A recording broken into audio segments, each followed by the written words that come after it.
Hi guys, welcome to our presentation workshop. I apologize if you already attended one, but this is just for everyone because you need to be able to just know this information to go on a school visit. So hi, I'm Elizabeth, I'm the project manager. Hi, I'm Alexis, I'm also project manager. I'm Kirsten, I'm the third project manager. So basically as project managers, what our role is in HSEP is we're the ones who write the lesson plans. We come up with the different activities and the different content that we present, and we kind of put together the different groups. If you've been on a school visit, you'll get an email from us. So that's basically what we do. Alright, so before we get into it, we're going to go through a little demonstration, little example lesson plan. Can anyone tell me what this is up here? Heart. And which organ is this, which body system is this part of? Cardiovascular. Yes. Now, can anyone explain to me, in as few words as possible, the job of the heart? Exactly, that's a great explanation for it. So, does anyone know, where in the body does it pump blood? There's two groups, two different kind of circuits. Anyone tell me what they both are? Pulmonary Pulmonary. Exactly.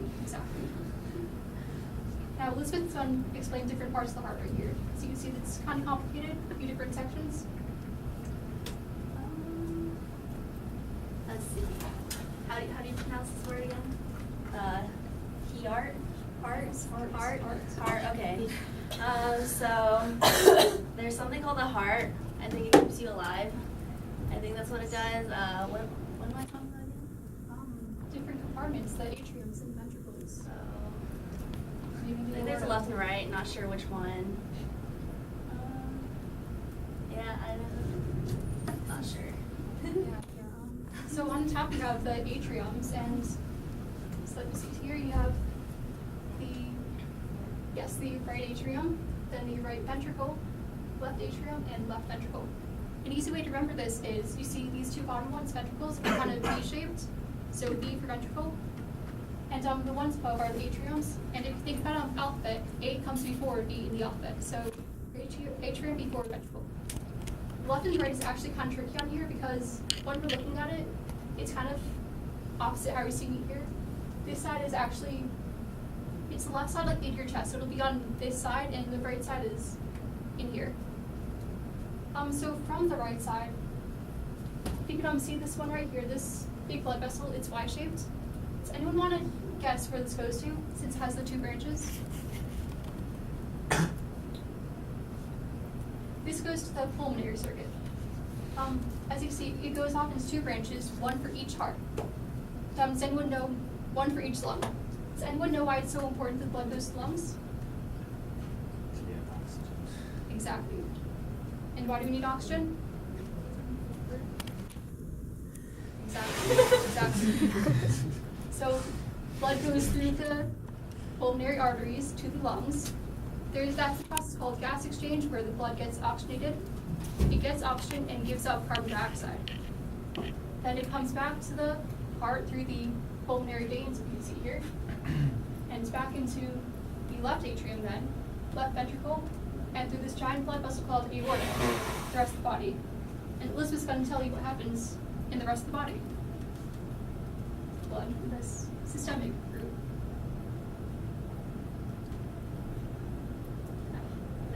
Hi guys. So, what part am I on again? The systemic, the Sorry, I body have leads to the midterm. aorta. Yeah. Arteries. These strong vessels carry blood away from the heart. This blood is typically oxygenated. Capillaries. Capillaries are different from the preceding arteries in that they are not thick and tubular. Instead, they are thin and small. I don't get this. I don't know if this is right. Capillaries, yeah, my British physiology teacher pronounced them capillaries, but in America usually capillaries is good. Good to know. Yeah. So in the lungs we have what's called gas exchange, and in the body we have same kind of idea, but it's kind of like opposite. The cells take in the oxygen and they give off the carbon dioxide. Has anyone learned about cellular respiration here? That might be above you guys maybe if you're elementary school, probably. But anyways, goes through the aorta, right here, this big U-shaped one. That's a giant artery, the biggest one in the body. From the aorta, it splits into other arteries, like a little bit smaller. From the other arteries, it goes to little capillaries, really tiny ones. Then from capillaries goes back to the heart in veins, then back through this main vein called the vena cava back into the right atrium.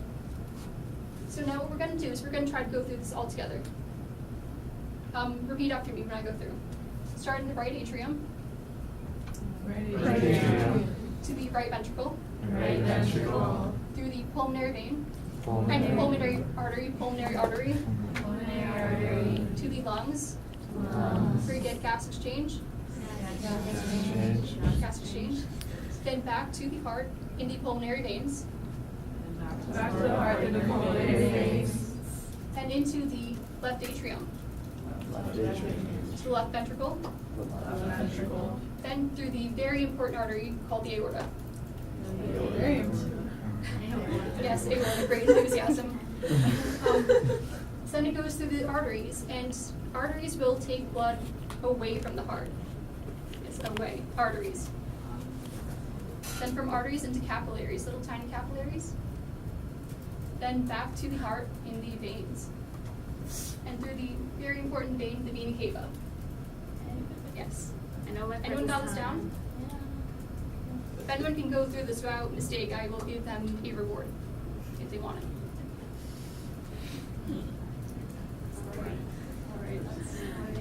Alright, so that was just a little presentation, like just to show you guys that we want to be knowledgeable about our topic. Like we need to know it really, really well, like the left ventricle and like how to go about like any type of system, like any type of topic. So we're just trying to show you like different examples of like we want a good presenter for the children because we want them to like understand the topic. So just like what Elizabeth was doing, we don't want an Elizabeth. Elizabeth is great. What do you guys think makes like a good and a bad presenter? Because hopefully you guys could tell that was not my real presenting because that would be really sad. But so what do you guys think there are things we should avoid as presenters to keep the kids engaged? Just reading the slides. Yeah. Yes, that's Yeah. very good. Ryan. You need to be excited and enthusiastic. Yeah, I Yes. wasn't very excited, but. Like just like make your best effort. I know when I try to kind of come off as sarcastic, but try to be enthusiastic, energetic, do your best. And we all are here because we love science, so just kind of be yourself, let it come through. Okay, so basically you're here for presentations, right? It's really important because we are trying to keep kids engaged about science. So why does HSEP exist? It's because there are schools around in the surrounding area that suffer from disparities and inequality in education. They might not get necessary health education that they deserve and everyone needs. So we're there to kind of help with that problem and just teach them important things about nutrition and exercise that they might need. But to keep kids engaged, you need to be interesting, you need to be passionate, you have to have energy. And so that's why presentation skills are super important. Because I'm sure you've had like a lecture where the teacher is so boring and you just fall asleep and go on like online shopping or something. So we don't want that with our kids. So these presentation skills are super important, not just for lesson plans, but for even just when you're future careers, future schools, you have to be able to present things and explain your own ideas and your thoughts, or else you're not going to be successful in whatever field you're in. So above all, if you take nothing else away with you after this presentation, remember to be enthusiastic. If you guys go in very energetic, then the energy will rub off on the students and they'll be energetic as well. If you're kind of like lazy, like even if you know the information, but you're just reading off the slides, like kind of falling asleep, monotone voice, like they're gonna lose focus. If it was me, I would fall asleep. Hopefully they're not so sleep deprived as to fall asleep, but they're gonna lose focus. They're not gonna actually learning anything. Yes, like make sure like even if like you're kind of like shy because of your nerves, like that's understandable. But try to get around it. Yes, we're passionate about science. Like just let it show through. Like, does anyone have a teacher like either from like elementary school, high school, college professor who's like really kind of like made an impression for their love of their subject? Does anyone like have an example?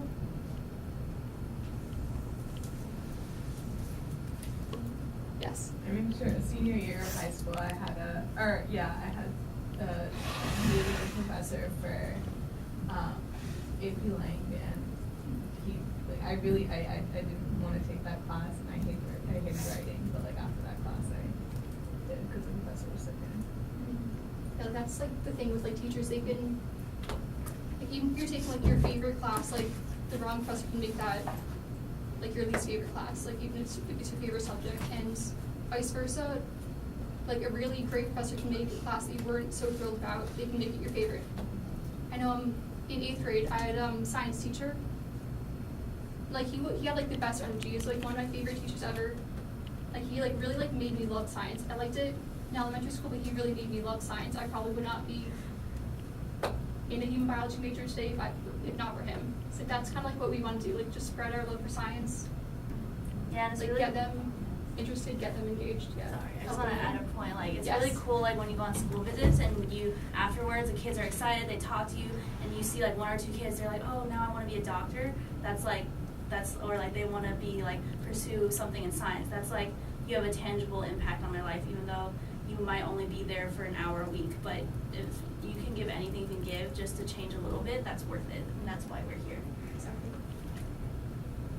So when you're doing your school visits, a little helpful tip to like try to get the kids to understand is to do like a call and response type of method. So throughout your presentation, it will be a good idea to like ask them questions and don't just like read a slide. Try to ask them questions and try to get them to interact with you, because that's how they're really going to understand when they're actually replying to you. That's when we know they're understanding, and that gives them the opportunity to ask us questions. So just ask them questions all throughout your presentation, and it would just be a way to like help them understand the topic. Okay, so another key point is, like you said, ask questions, because these are little kids. They're usually like, I usually work with like elementary school kids. They lose focus easily, so you really need to help them come to the answers on their own, or else they're not gonna remember anything. Like even I forget things right after like bio exam. Like you need to be able to help them take away something from the lesson. So especially define new terms. If they don't know the basic terms of the lesson, they're not gonna get it. Like if you don't know what a cell is, you're not gonna know what anything else you talk about is. And then just be mindful about who you're teaching. Like hopefully you wouldn't teach a 1st grader the same as you would teach an 11th grader. So obviously those use different terms, different knowledge. And then just use these don't sound like a textbook, like we said. No one likes this. Everyone has that professor in science that just literally copies their textbook. Really help them get engaged with questions that help them get to the answer on their own. Another way we try to help them learn is by incorporating different strategies, little activities to help them understand the ideas. So like we'll incorporate this into lesson plan. Like for example, associate gestures or movements with important terms or ideas. I tried this a little bit at the start, like using like pointing away for arteries going away, then pointing back for veins going back to the heart. So that's one example. This would be great. Related physiological concept to a real world example. So for example, like we describe the heart as a pump. Another thing is you may describe like clogged arteries, like atherosclerotic arteries, as clogged pipes. You could like even bring in, like show the pictures like a pipe that's like perfectly clear, can carry lots of water, versus a pipe that's like just clogged, like can barely let anything through, to help them get the idea. Explain how specific healthy and unhealthy habits can affect that body system. So for example, if you're talking about the brain, you might want to talk about what doing drugs will do to the brain, like how it affects neurotransmitters and how that can affect you over time. Or if you're doing the lungs, like how does smoking affect the lungs, how does that cause emphysema? Incorporate demonstrations that students can watch or feel to better understand concepts. One example that we've used for respiratory systems, bring in a bunch of tiny coffee stirrer straws, and we'd pass this out to the students and ask them to breathe in and out through that for like a little while, not too long. But in a very short amount of time, like they'll see how out of breath they've come doing that.